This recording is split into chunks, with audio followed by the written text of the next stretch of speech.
A remarkable study published this week has found that 45-minute tests on 3-year-old children appear to predict how likely they are to be criminals or need handouts from the state as adults. The researchers followed just over 1,000 children from the birth until the age of 38. They discovered that 22% of them, the ones with the lowest test scores, went on to commit 80% of crimes and claimed 66% of welfare benefits within the group. Although the study followed people in New Zealand, the investigators believe that the results could apply to other countries, including Britain. So if that's true, should society use tests like these to find which children have brain health problems and try to help them? I can see there are dangers. If we go too far down this path, we could end up stigmatising children at a very young age. But if, in the long term, it resulted in less crime, fewer misfits, less public expenditure and a happier, more contented society, wouldn't it be worth it?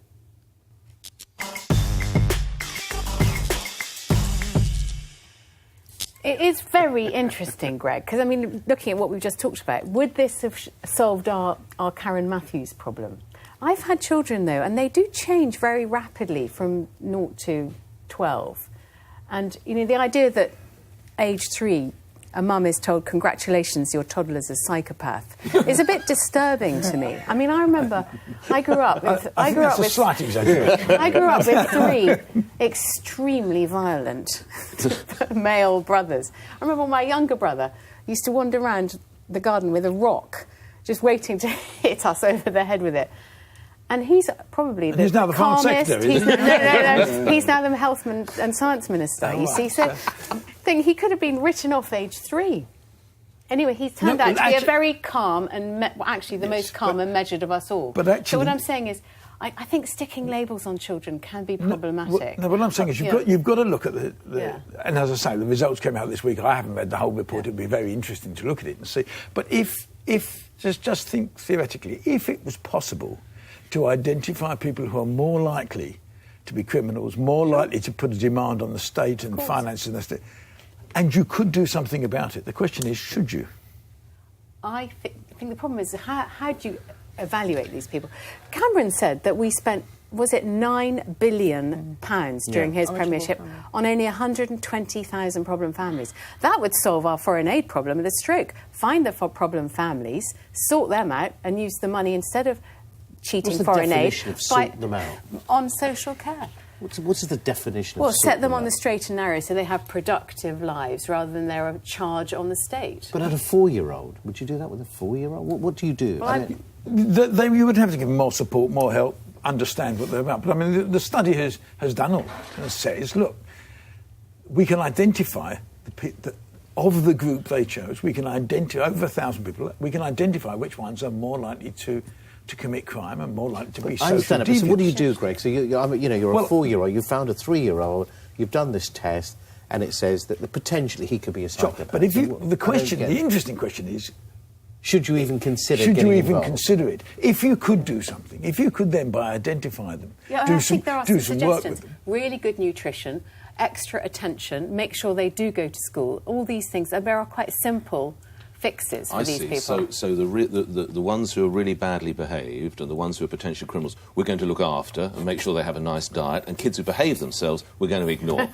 The world according to Greg and Rachel. Well, you just have. We're just not saying that. We said make sure they get the minimum standards of care and attention and maybe parenting. Because they're potential psychopaths. The kids that are all right are already probably getting. No, they're potential criminals. I mean, look, what was interesting about it to me was not that you could identify kids at a certain age who were coming from a background which was more likely to lead them into crime. I think we could all probably agree that you could do that. The interesting thing was that they could do a test which demonstrated this. And then I sit with this dilemma: would you stigmatise them?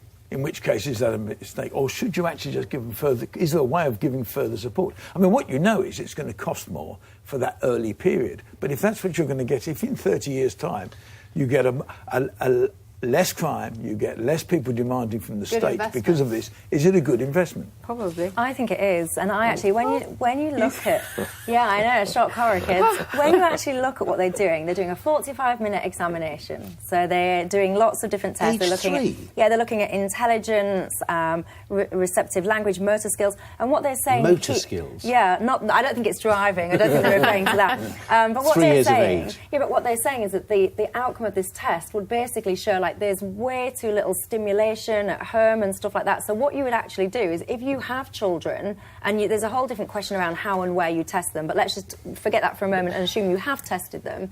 If you then find that you've got children that are poorly stimulated at home, they're not getting attention, would you therefore stage an intervention into these children's lives and make sure that they are being correctly stimulated and all the rest to try and reverse some of the stuff that's been going on in those early years? And yeah, I would say do it. Because if you can get involved, there are lots of parents that can't be bothered with children. They'll have these children and they can't be bothered. If you can identify and intervene, why not?